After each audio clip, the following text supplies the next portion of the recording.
दादर गटात भाजपचे दक्षिण रायगड जिल्हा महामंत्री वैकुंठ पाटील यांचा दणदणीत विजय। रायगड जिल्हा परिषद आणि पंचायत समिती सार्वत्रिक निवडणुकीचा निकाल जाहीर झाला असून पेन तालुक्यात भाजपने दमदार कामगिरी करत कमळ फुलवले आहे। भाजपने पेनमध्ये 4 जिल्हा परिषद आणि 8 पंचायत समितीच्या जागांवर विजय मिळवत राजकीय वर्चस्व सिद्ध केले आहे।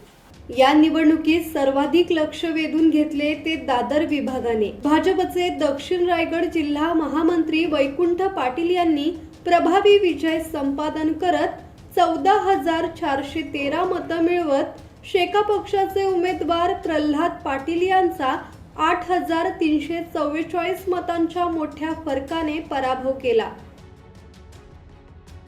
किरण बांधणकर, संवाद मराठी लाईव्ह, पेन।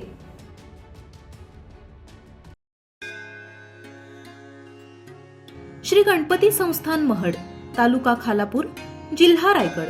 श्री वरद विनायकाच्या भक्तांसाठी भक्त निवासाची सोय, स्वच्छता आणि 24 तास गरम पाणी, सीसीटीव्हीची नजर। आगाऊ नोंदणीसाठी संपर्क करा 02192 26 69 12 72 76 47 38 54।